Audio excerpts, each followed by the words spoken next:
El Señor esté con vosotros. Lectura del Santo Evangelio según San Juan.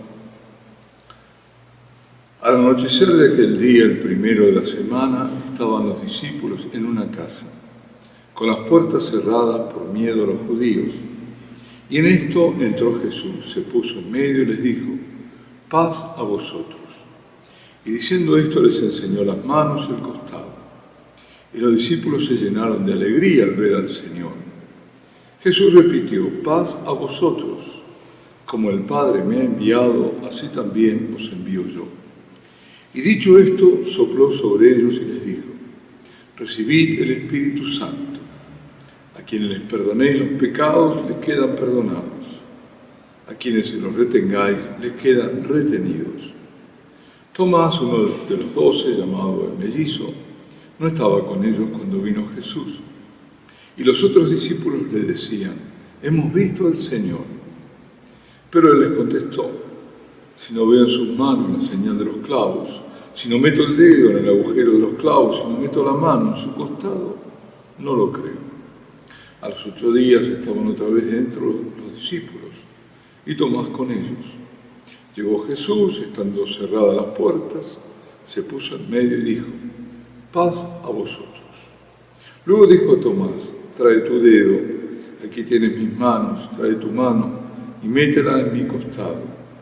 Y no seas incrédulo, sino creyente.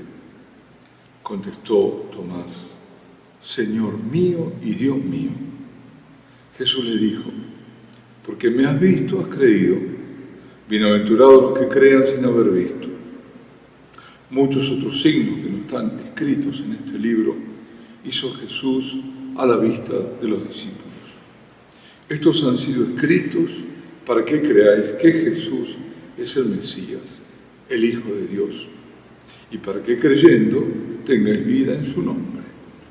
Palabra del Señor.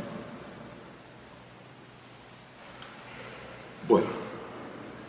Este relato evangélico se, extiende en el tiempo a través de una semana. Hay 2 momentos. El primer momento es el día de la resurrección. Han pasado más de 12 horas, al menos 12 horas de que ha resucitado el Señor, porque es el anochecer. María Magdalena la había visto cuando todavía estaba oscuro. Quiere decir que en la noche, por lo menos mínimo 12 horas habían pasado. Y el Señor aparece, como hemos escuchado. En medio de ellos todos los judíos, mejor dicho, los discípulos estaban encerrados por miedo a los judíos. Tomás no estaba con ellos. Y luego, como no estaba, no creyó. No les creyó a ellos porque no creía en la resurrección, de que Jesús podía estar resucitado. Puede haber sido una visión, un fantasma. Si yo no meto los dedos, si no lo veo concretamente, no hago una experiencia, exigía una prueba en definitiva. No creo. No creyó a pesar de que había oído muchas veces del Señor, como todos los demás, que les había anunciado y no querían oír que el Hijo del Hombre debía padecer, debía ser entregado a los paganos por manos de los judíos, debía ser muerto en cruz incluso, y que iba a resucitar al tercer día. Pues bien, a los 8 días de esto, también domingo, el segundo, domingo de la resurrección, que es el que corresponde justamente a hoy, vuelve a aparecerse, y esta vez sí está presente Tomás, y exclama, después de haberlo visto, después de haber tocado, no sé si tocó, no sabemos, dice, ven y toca, pero después de escucharlo y verlo, exclamó aquellas palabras: Señor mío y Dios mío. Que hecho sea de paso, hubo un papa, no recuerdo cuál, que daba indulgencia para el momento de la consagración. Sí, los fieles decían: Señor mío y Dios mío. Bueno, es decir, da un salto. Si atendemos y nos damos cuenta, está dando un salto desde la incredulidad a proclamar al resucitado como Dios. Es decir, llegó más tarde, pero fue más lejos, porque los demás no lo habían, al menos no aparece que lo hubieran reconocido como Dios, sino como el Señor resucitado. De todos modos, el Señor le reprocha, como se le reprochará a todos los demás discípulos que no han sido incrédulos. Porque me has visto, Tomás, has creído. Bienaventurados los que crean sin haber visto. Por lo tanto, está llamando, es una nueva bienaventuranza, de aquella lista, Mateo 5, de las bienaventuranzas del Sermón de la Montaña, está agregando esto, de aquellos que creen sin haber visto. La bienaventurada por antonomasia, por excelencia, es la Santísima Virgen, cuando incluso Isabel le dice, dichosa tú, bienaventurada, porque has creído, porque has creído. Pues bien, el Señor, claro, reprocha, y fijémonos una cosa, el Señor no nos reprocha a ellos que lo hayan abandonado durante la pasión, no. Sabe de la debilidad de estos hombres, pero sí les reprocha la incredulidad, porque Él había dado muestras de su santidad, de que en Él no había engaño, de que en Él siempre estaba la verdad, sin importar cuán dura fuera esta verdad. La incredulidad hiere el corazón de Jesús. No seas incrédulo, sino creyente, le reprocha a Tomás. ¿Por qué? Porque, por lo mismo que digo antes, ¿no? ¿Cómo no se le puede creer a Él que es toda la verdad? Él es la verdad. ¿Y por qué eso? Sin embargo, esa incredulidad, esa desconfianza de Dios, que es desconfianza de su amor, de su misericordia, de su verdad, son pecados, y pecados serios. Y estos pecados deben ser erradicados. El primer pecado del hombre, si nos ponemos a pensar, no ha sido querer ser como Dios. Antes de eso fue desconfiar de Dios. Por eso, primero, entrar en diálogo con la serpiente, entrar en diálogo con Satanás, pero probablemente en ese momento, en ese primer diálogo no sabía quién era, pero sí es inducido por la serpiente, por Satanás, a desconfiar de Dios, a creer que Dios es el rival del hombre, que es el que se opone a su plena felicidad, el que le impide a través de los mandamientos, de esa ley, llegar a su mayor potencialidad. Es tremendo, pero es así. Dios sabe que si coméis de ese fruto seréis como Él. Por eso lo ha prohibido. Es decir, creyeron al padre de la mentira, al engañador, y desconfiaron de Dios. El pecado, fijémonos, el pecado por excelencia, por antonomasia, que el Espíritu Santo imputa al mundo, ¿cuál es? Es el de no haberle creído a Jesús. Eso está cuando el Señor lo dice, ¿no? Que convencerá al mundo del pecado. Está creo que en el capítulo 16 de San Juan.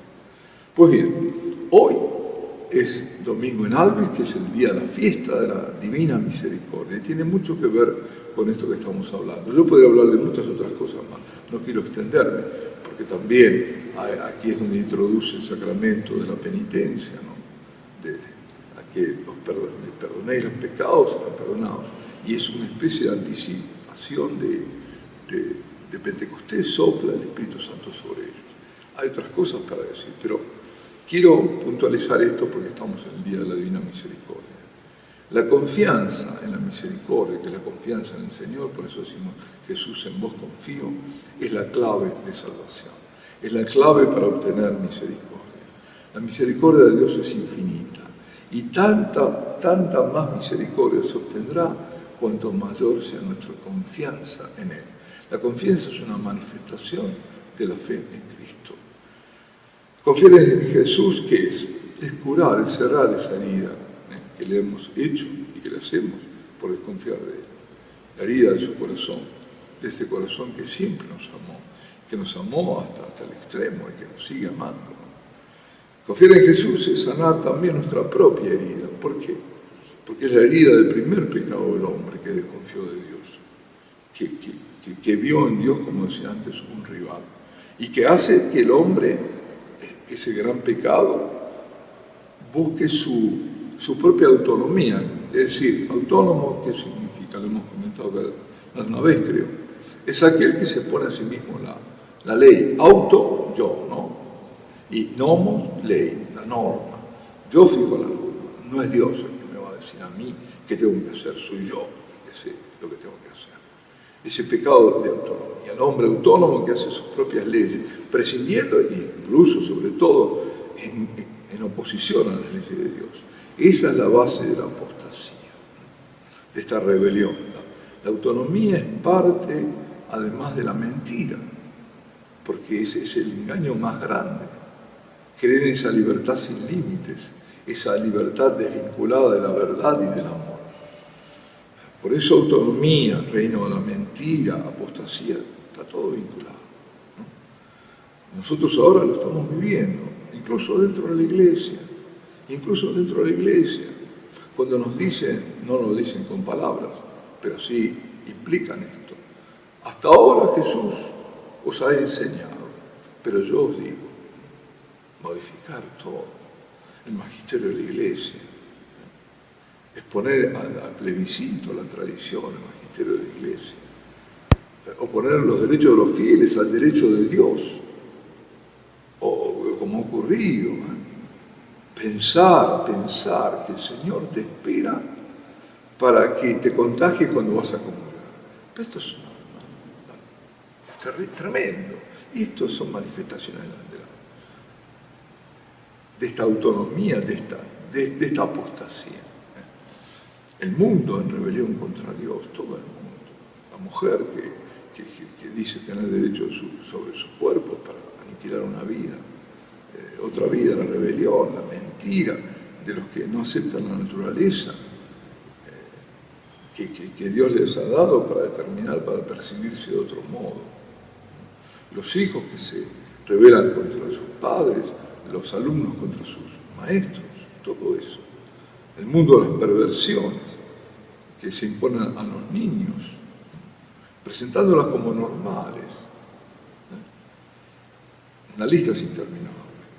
Y todo esto son manifestaciones y consecuencias de la apostasía, de ese rechazo de Jesucristo, de ese rechazo, de esa rebelión contra Dios, de ese sometimiento al padre de la mentira y al asesino desde el principio.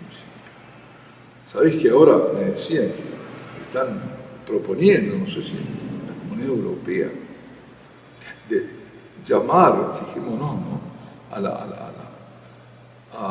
la pedofilia como amor intergeneracional? Es toda una aberración impresionante, son aberraciones. Por eso urge, porque esto está clamando la justicia de Dios. Por eso urge acogerse a la misericordia de Dios, seriamente. Yo no puedo decir, Dios es misericordioso y ya está. No. Esa comienza con el reconocimiento de mi miseria, el rechazo de las propias miserias. Perdón. El tiempo se acaba. Y como le dijo Jesús a Santa Faustina Kowalska, al apóstol de la Divina Misericordia, el que no quiera entrar por la puerta de mi misericordia, deberá entrar por la puerta de mi justicia. Y dice que cuando pronunció esa palabra justicia, ella tembló, porque cambió totalmente su voz. La justicia de Dios es tremenda, es tremenda. ¿Por qué? Porque la justicia de Dios tiene que ver con su santidad, y la santidad de Dios no admite nada que no sea absolutamente puro y santo. Bien, queridos amigos, si durante la Cuaresma hemos sido llamados a cambiar de vida, y ese llamado a cambiar de vida, de conversión, es perenne, siempre, pero sobre todo en ese tiempo fuerte, el acento ha sido en la conversión. La Pascua, en cambio, nos invita a dar un paso más, a volvernos testigos del resucitado. En esta fiesta de la Divina Misericordia, que es la fiesta del corazón abierto de Dios, esa fuente inagotable de amor, de misericordia, ese abismo infinito, el Señor no solo nos pide confiar en Él, sino que también nos pide ser misericordiosos. Tantas veces lo dice en el Evangelio: obtendremos misericordia en la medida que seamos también misericordiosos. La fe en Dios se manifiesta en esa plena confianza en Cristo, en hacer todo lo que Él nos pide, y Jesús nos pide, más bien nos exige ser misericordiosos. Solo así, confiando en su misericordia, viviendo de acuerdo a esa misericordia que pedimos y en la que confiamos, que quiere decir que somos nosotros también misericordiosos, llegamos a ser verdaderos testigos de la resurrección. Pero, ¿dónde se alimenta el ser testigo de la resurrección? Delante de la Eucaristía, delante de su presencia viva. Es ahí donde el adorador, con corazón manso y humilde, reconoce la presencia de su Señor misericordioso en la Eucaristía. Y lo agradece y lo adora. Y porque quien adora es testigo del acontecimiento pascual, como fueron los primeros discípulos, de ese Jesús que está vivo y que da la paz. Ese Jesús encerrado, por decirlo de alguna forma, en el Santísimo Sacramento, que es la mayor obra de misericordia, es el que está dando la paz a esa persona que va a ser testigo, llevando la paz, va a ser testigo del resucitado. La Eucaristía es el corazón misericordioso que palpita en cada iglesia. Ya hemos hablado más de una vez de aquella visión que lo comenta 2 veces en su diario Santa Faustina Kowalska, cuando veía que del Santísimo partían esos rayos de misericordia que tocaban a tantos. Y esto mismo ocurre en cada hora de adoración. Nosotros tocamos el corazón de Dios con nuestra fe, tocamos su misericordia y Él otorga sus gracias. Y en cada momento de adoración lo reconocemos como Santo Tomás, como nuestro Señor y como nuestro Dios. Y le decimos: Jesús, en vos confío. Alabado sea Jesucristo.